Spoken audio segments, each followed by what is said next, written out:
ప్రభునందు దేవుని బిడ్డలారా, ఈరోజు క్రిస్మస్ 2024 క్రిస్మస్ ఆరాధనను ప్రార్థనతో ప్రారంభించుకుందాం. ప్రార్థన. మహోన్నతుడైన తండ్రి, సర్వశక్తి కలిగిన దేవ, నీకు స్తోత్రాలు ప్రభువా. పరమ తండ్రి, పరమును విడిచి మా కొరకు భూలోకానికి అరుదించిన ఈ శుభ సందర్భముగా ప్రభువా, మీ సన్నిధిలో మిమ్మల్ని ఆరాధించడానికి కీర్తనలతోనూ దేవా సంగీతములతోనూ మిమ్మల్ని ఆరాధించడానికి మీరు ఇచ్చిన గొప్ప ధన్యతను బట్టి కృతజ్ఞతా స్తోత్రాలు చెల్లించుకుంటున్నాం. ఇప్పుడు నైనా మీరే మాతో కూడా ఉండి దేవా తీసుకొచ్చిన మీ బిడ్డలందరిని బట్టి నీకు స్తోత్రాలు. పాటల ద్వారా మీ దాసుని నిలబెట్టుకొని మీరు మాతో అందరితో మీరు మాట్లాడి మమ్మల్ని అందరినీ దర్శించమని, క్రిస్మస్ ఆనందాన్ని మా అందరి హృదయాలకు మరొకసారి మాకు అనుగ్రహించమని యేసు ప్రభు పరిశుద్ధ నామమున అడిగి వేడుకుంటున్నాను తండ్రి. ఆమేన్, ఆమేన్. ఒక పాట పాడి ప్రభు నామాన్ని మహిమపరచుకుందాం.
విసర్జించుటే క్రిస్మస్.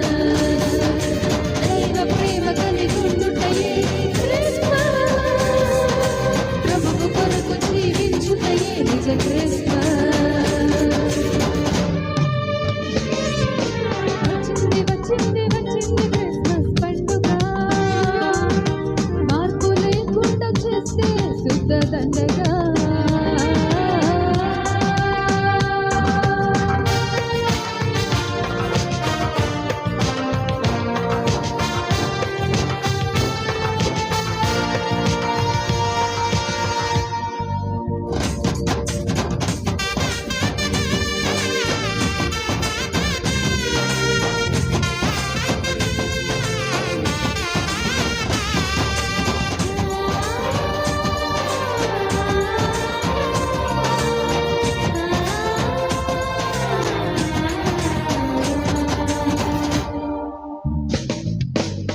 ఉల్లాసాల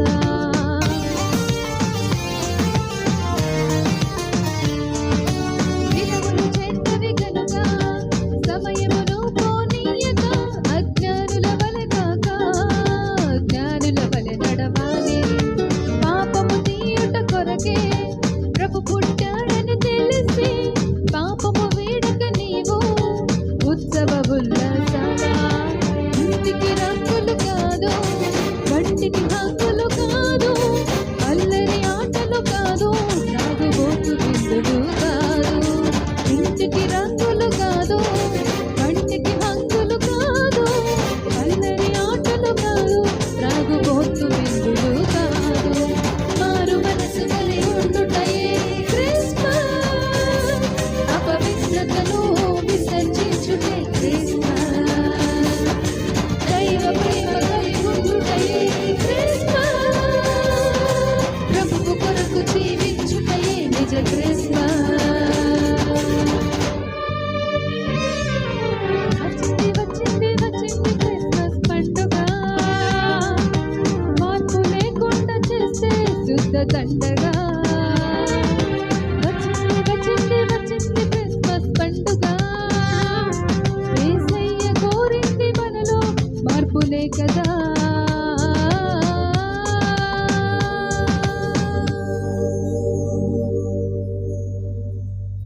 హల్లెలూయా. ఈ సమయంలో కొంత సమయం మనం క్రిస్మస్ సందేశాన్ని దైవజనుల నోట మనందరం శ్రద్ధగా ఆలకిద్దాం.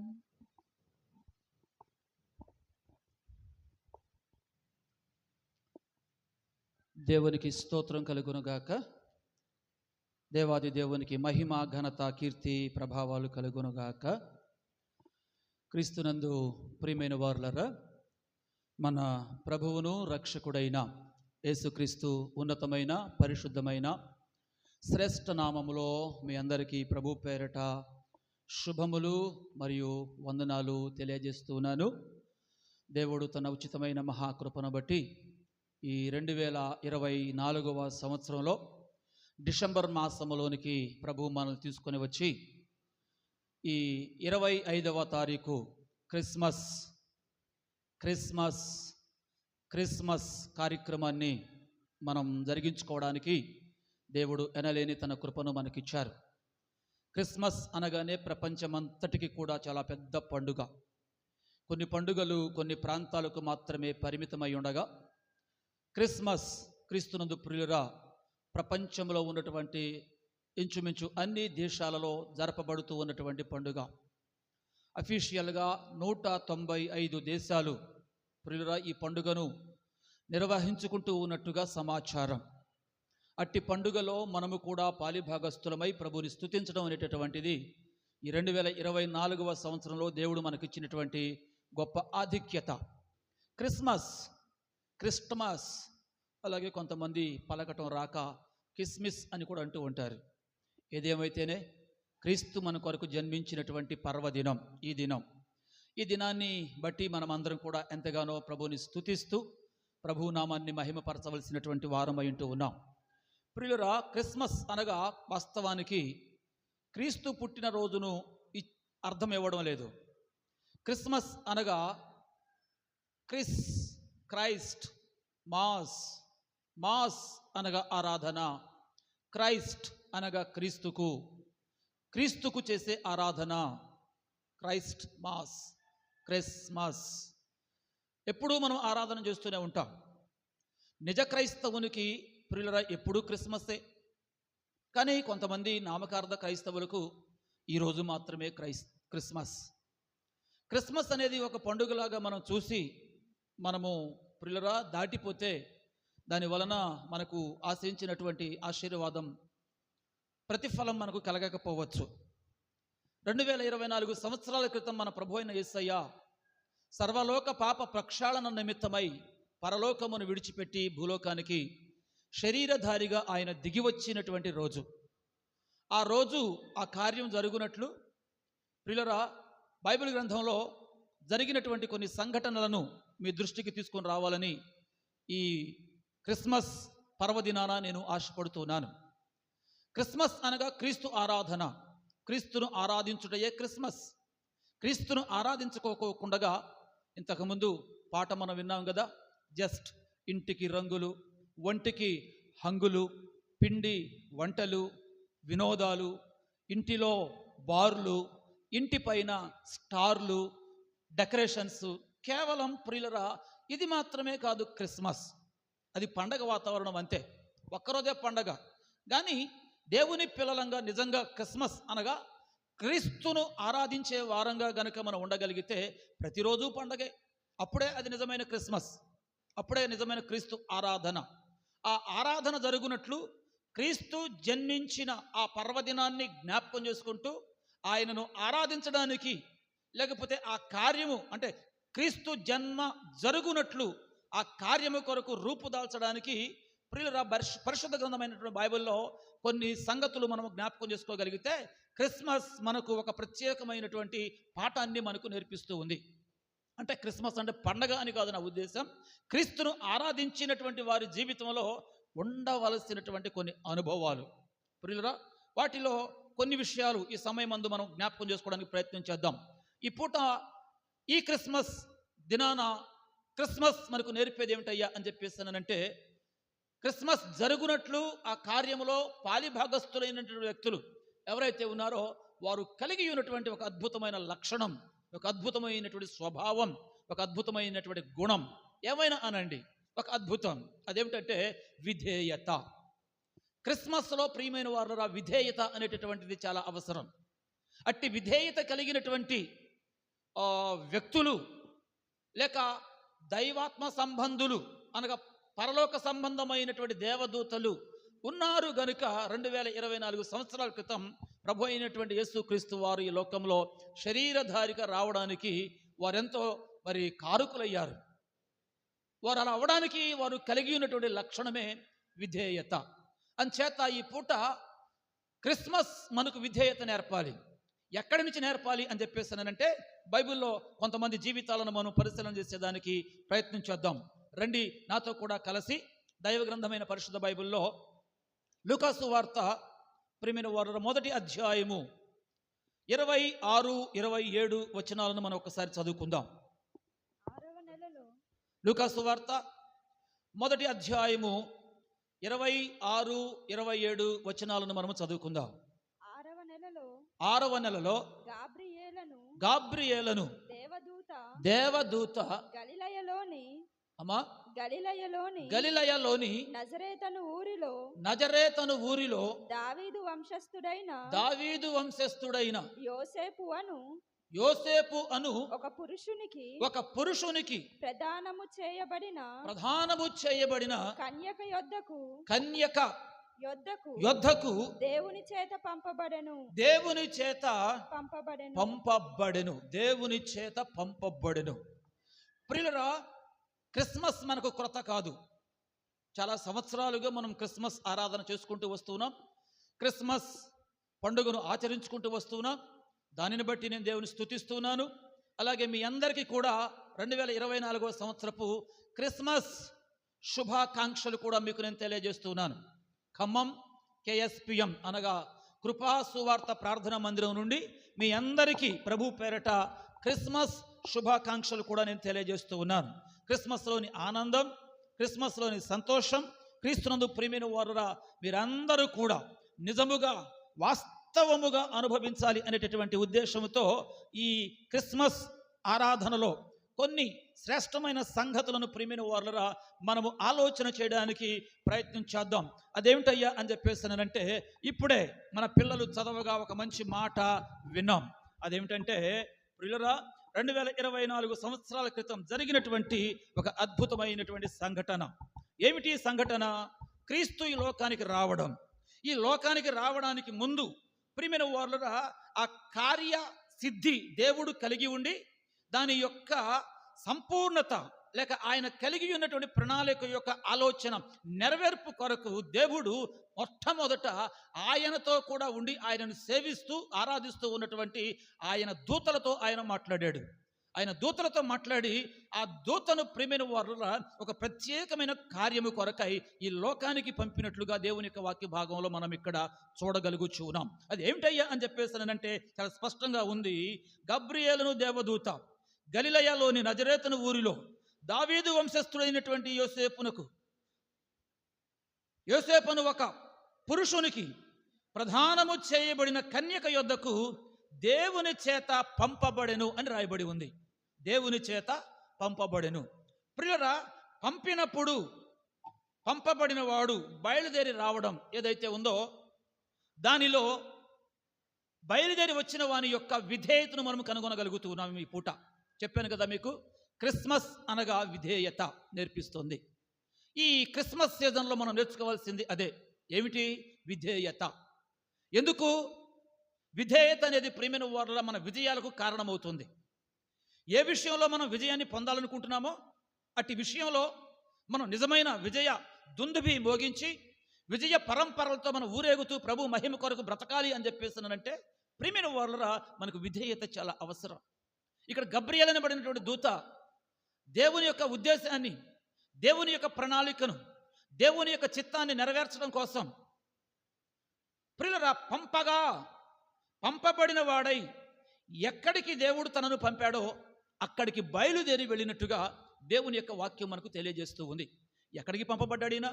గలిలయలోని కానాలోని దావీదు వంశస్థుడైనటువంటి యోసేపుకు ప్రధానము చేయబడిన కన్య అయిన మరియ యొద్దకు పంపబడ్డాడు.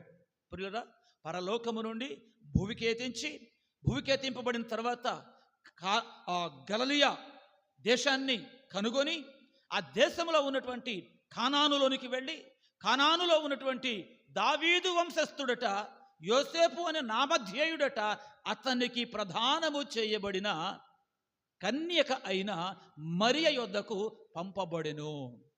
ప్రియులరా, దేవుని ప్రణాళిక చూసారా ఎంత అద్భుతంగా ఉందో? ఎక్కడికి గబ్రియేలును దేవుడు పంపాడో అక్కడికి కరెక్ట్గా అడ్రస్ తెలుసుకొని మరీ వెళ్ళి ఆమెను దర్శించినట్లుగా, ఆమెతో మాట్లాడినట్లుగా, జరగబోయే సంగతులన్నీ తెలియపరిచినట్లుగా ఈ లేఖన భాగాలలో మనం ఇక్కడ చూస్తూ ఉన్నాం. ఇక్కడ నాకు అర్థమైంది ఏమిటంటే ప్రియులరా, క్రిస్మస్ గబ్రియేలు ద్వారా మనకు తను కలిగి ఉన్న లక్షణం విధేయత. అది మనకు ఈ పూట చాలా అవసరం. క్రిస్మస్లోని విధేయత ఈ రోజు మనము నేర్చుకుంటూ ఉన్నాం. కాబట్టి గబ్రియేలు యొక్క విధేయత ప్రియులను మనము గమనించవలసిన వారమై ఉంటున్నాం. ఆ తర్వాత ఇంకా కొంచెం మనం ముందుకు వెళితే అదే లూకా సువార్త 1వ అధ్యాయము ప్రియమైన వారలారా 38వ వాక్యాన్ని కూడా ఈ సమయం ముందు మనం చదువుకుందాం. జాగ్రత్తగా గమనించండి, పరిశీలన చేయండి. లూకా సువార్త 1వ అధ్యాయము 38వ వాక్యాన్ని చదువుదాం. అందుకు మరియా, ఇదిగో ప్రభువు దాసురాలను, నీ మాట చొప్పున నాకు జరుగునుగాక అనెను. అంతటా దూత ఆమె యొద్ద నుండి వెళ్ళెను. ప్రియులరా, ఇక్కడ రెండవ వ్యక్తిలోని విధేయత మనం చూస్తూ ఉన్నాం. అదేమిటి అని చెప్పేస్తానంటే, దూత విధేయుడై మరియ యొద్దకు వచ్చి జరగబో సంగతులను తెలియజేసినప్పుడు మరియ ఆ సంగతులను విని మొదట కొంచెం అభ్యంతరపడింది, కొంచెం ఇబ్బందిని వ్యక్తపరిచింది. కానీ చెప్పినవాడు ప్రభువు గనుక, పంపబడిన వాడు ప్రభువు చేత పంపబడ్డాడు గనుక ఆ మాటలు ఏవైతే ఉంటూ ఉన్నాయో వాటన్నిటిని ఆమె స్వీకరించి ఆమె చెప్పిన మాట ప్రియమైన వారలారా, నీ మాట చొప్పున నాకు జరుగును గాక. ఎంత మంచి విధేయత, ఎంత మంచి విధేయత! అవును, మరి అలాంటి విధేయత కలిగిన వారు ఉంటే ఆనాడు క్రీస్తు జననం సాధ్యమయ్యింది. ఆ క్రీస్తు ఈ రోజున మీలో జన్మించాలి అని చెప్పేసానంటే ప్రియమైన వారలారా, మరియకున్నటువంటి విధేయత నీకు నాకు మనందరికీ అవసరం. మొదటి విధేయత గబ్రియేలులో మనం చూసాం. రెండవ విధేయత ప్రియమైన వారలారా కన్య అయినటువంటి మరియలో మనం చూస్తూ ఉన్నాం. ఆ తర్వాత మూడవ విధేయత త్వరగా మీకు జస్ట్ నేను జ్ఞాపకం చేస్తాను. మనకు తెలిసినటువంటి విషయాలే, కొత్తవి ఏమి కావు గనుక. మత్తయి సువార్త ప్రియమైన వారలారా 1వ అధ్యాయము 24వ వచనాన్ని చదువుకుందాం. యోసేపు నిద్ర మేలుకొని ప్రభువు తనకు ప్రభు దూత తనకు ఆజ్ఞాపించిన ప్రకారము చేసి తన భార్యను చేర్చుకొని ఆమె కుమారుని కను వరకు ఆమెను దేవునికి స్తోత్రం. మూడవ విధేయత చూపినటువంటి వ్యక్తి, అంటే విధేయత చూపించిన మూడవ వ్యక్తి క్రిస్మస్లో ప్రియమైన వారలారా ఎవరంటే యోసేపు దూత చేత ఆజ్ఞాపింపబడిన వాడై ఏది తనకు ఆజ్ఞాపింపబడిందో ఆ ఆజ్ఞకు తాను విధేయుడయ్యాడు. ఏంటిది? యోసేపు యొక్క విషయాన్ని మనం ఆలోచన చేస్తే తనకు ప్రధానం మాత్రమే చేయబడింది, కానీ మరియ గర్భవతి అని తెలిసింది. రహస్యంగా ఆమెను విడవాలనుకున్నాడు. ఎంతోమంది నచ్చ చెప్పారు, మాట వినలేదేమో బహుశా, కానీ దేవుడు విధేయత చూపినటువంటి మరియకు అన్యాయం జరగకూడదు అని చెప్పేసి ఇదిగో యోసేపు యొద్దకు తిరిగి విధేయత చూపినటువంటి అదే దూతను పంపి సంగతి తెలియపరచబడిన దానిని బట్టి యోసేపు దానిని స్వీకరించి ప్రియులరా విధేయత చూపాడు. దేవునికి స్తోత్రం. యోసేపు విధేయత చూపకపోతే పరిస్థితులు ఎలాగున ఉండయో, మరియ విధేయత చూపకపోతే పరిస్థితులు ఎలాగున ఉండయో, చెప్పమని చెప్పిన సంగతి చెప్పడానికి పంపబడినప్పుడు గబ్రియలు వచ్చి ఉండకపోతే ఏం జరిగేదో కానీ, కాలములు సంపూర్ణమైనప్పుడు ప్రతిదీ కూడా దేవుడు తన చిత్తానుసారంగా ఒక మంచి ప్రణాళికతో ప్రియమైన వారలారా ఆయన ఈ లోకానికి రావడం ఏదైతే ఉందో ఇది అద్భుతమైనటువంటి విషయం. కాబట్టి మూడవదిగా ఇక్కడ ఇదిగో యోసేపు యొక్క విధేయతను మనం ఇక్కడ చూడగలుగుతూ ఉన్నాం. ఆ తర్వాత ఇంకా కొంచెం మనం ముందుకు వెళితే లూకాసు సువార్త ప్రియమైన వారలారా 2వ అధ్యాయము, లూకాసు సువార్త 2వ అధ్యాయము 15వ వాక్యాన్ని కూడా చదువుతారా? 15వ వాక్యం, 2వ అధ్యాయం 15వ వాక్యం. లూకాసు సువార్త 2వ అధ్యాయం 15వ వాక్యం. ఆ దూతలు తమ యొద్ద నుండి పరలోకమునకు వెళ్ళిన తరువాత ఆ గొర్రెల కాపరులు జరిగిన ఈ కార్యమును ప్రభువు మనకు తెలియజేయించి ఉన్నాడు. మనము బెత్లెహేము వరకు వెళ్ళి చూతుము రండని ఒకనితో ఒకడు చెప్పుకొని త్వరగా వెళ్ళి మరియను యోసేపును తొట్టిలో పరుండియుండిన ఆ శిశువును చూచిరి. ఇక్కడ ఎవరు విధేయత చూపించారండి? పొలములో తమ మందలను కాచుకుంటూ ఉన్నటువంటి గొర్రెల కాపరులు చూపించిన విధేయత. దేవదూత చేత ప్రియమైన వారలారా ప్రకటింపబడిన వారై తెలియచేయపరచబడిన వారై ఆ సమాచారాన్ని విని ఆ సంగతిని తెలుసుకొని వారికి అక్కడ మౌనంగా లేరు, అక్కడ ఆగిపోలేదు. వారు దూత చెప్పింది, దావీదు పట్టణమందు నేడు రక్షకుడు మీ కొరకు పుట్టి ఉన్నాడు, ఈయన ప్రభు అయిన క్రీస్తు, మీరు త్వరగా వెళ్ళి ఆయనను ఆరాధించండి అని ఎప్పుడైతే దూత పలికిందో పలుకు ముగిసిన వెంటనే ప్రభువే ఈ సంగతిని మనకు తెలియచేశాడని చెప్పి గ్రహించి ప్రియమైన వారలారా వారు వెంటనే బయలుదేరి వెళ్ళినట్టుగా వారి విధేయతను వ్యక్తపరిచినట్టుగా దేవుని యొక్క వాక్యము మనకి ఇక్కడ తెలియచేస్తూ ఉంది. అంత మాత్రమే కాదు, మత్తయి సువార్త 2వ అధ్యాయము 12వ వాక్యం చూసినట్లయితే అక్కడ కూడా ఒక విషయాన్ని మనం గమనించవచ్చును. తరువాత హేరోదును వద్దకు వెళ్ళవద్దని స్వప్నమందు దేవుని చేత బోధింపబడిన వారై వారు మరి ఒక మార్గమున తమ దేశమునకు తిరిగి, ఎవరు వీళ్ళు? జ్ఞానులు, తూర్పు దేశపు జ్ఞానులు. వారికి బయలుపరచబడినటువంటి ఆ యొక్క నక్షత్రాన్ని బట్టి బయలుదేరి వచ్చారు. అక్కడ దానిలో వారు విధేయత చూపించారు. వచ్చిన తర్వాత కొంచెం మార్గంలో అవిధేయులైనప్పటికీ కూడా తిరిగి మరలా నక్షత్రాన్ని వెంబడించి ఎక్కడికి వారు వెళ్ళాలో ప్రియమైన వారలారా అక్కడకు వెళ్ళి ప్రభువును సేవించినట్లుగా, ప్రభువును పూజించినట్లుగా, ప్రభువును ఆరాధించినట్లుగా దేవుని యొక్క వాక్యాల్లో మనం చూస్తూ ఉన్నాం. ప్రియ దేవుని బిడ్డ, క్రిస్మస్ జరుపుకున్నటువంటి ఓ క్రైస్తవ విశ్వాసులారా, మన విధేయత ఇప్పటి వరకు మనం చెప్పుకున్నటువంటి ఈ వ్యక్తుల విధేయతకు అనుగుణ్యంగా ఒకవేళ ఉంటే చాలా సంతోషం. ఒకవేళ అలాగును గనక లేకపోతే ఈ క్రిస్మస్ నాడు మనకు నేర్పుతున్నటువంటి సత్యాన్ని బట్టి విధేయత మనము నేర్చుకోవాలి. ఇకపోతే వీళ్ళందరూ వారి విధేయతను వ్యక్తపరుస్తూ ఎవరి నిమిత్తమై వారు పనిచేశారో ఆ వ్యక్తి ప్రభు అయినటువంటి యేసు ఈ లోకానికి శరీరధారిగా ఆయన వచ్చాడు. ఆయన ఎటువంటి వాడు? ఆయన ఏమి నేర్చుకున్నాడు? ఆయన ఏం కలిగి ఉన్నాడు? అపోస్తులైన పౌలు ఫిలిప్పీలకు రాస్తూ ప్రియమైన వారలారా ఆ వాక్యాన్ని మనం గమనించినట్లయితే 2వ అధ్యాయములో 8వ వచనంలో ఒక మంచి మాట ఉంటూ ఉంది. ఫిలిప్పీలకు రాసిన పత్రిక 2వ అధ్యాయము 8వ వాక్యం. మరియు ఆయన ఆయన ఆకారమందు మనుష్యుడుగా కనబడి మరణము పొందునంతగా అనగా శిలువ మరణము పొందునంతగా విధేయత చూపినవాడు మన ప్రభు అయిన యేసు. దేవునికి స్తోత్రం. అంటే యేసయ్యలో ఏముందండి? యేసయ్యలో ఏముందండి? విధేయత, విధేయత, విధేయత. ఈ విధేయత మనలో లేకపోతే ప్రియమైన వారులారా చాలా ప్రమాదం, చాలా కష్టం. అందుకే దేవుని పిల్లలంగా మనము కూడా విధేయులు కావాలి. రోమాపత్రిక 11వ అధ్యాయము 30వ వాక్యంలో ప్రియమైన వారులారా ఆ మాటలు మనకు కనబడతా ఉన్నాయి. మొదటిగా మనం చూసాం గబ్రియేలు యొక్క విధేయత, రెండవదిగా మనం చూసాం మరియ యొక్క విధేయత, మూడవదిగా మనం చూసాం యోసేపు యొక్క విధేయత, నాలుగవదిగా మనం చూసాం గొర్రెల కాపరుల విధేయత, ఐదవది మనం చూసాం ప్రియమైన వారులారా తూర్పు దేశపు జ్ఞానుల విధేయత, ఆరవదిగా మనం చూసాం ప్రభు అయిన యేసయ్య విధేయత. మరి మన సంగతి ఏమిటి? చదువునా రోమాపత్రిక 11వ అధ్యాయము 30వ వాక్యం. మీరు గత కాలమందు దేవునికి అవిధేయులై ఉండి ఇప్పుడు వారి అవిధేయతను బట్టి చాలు.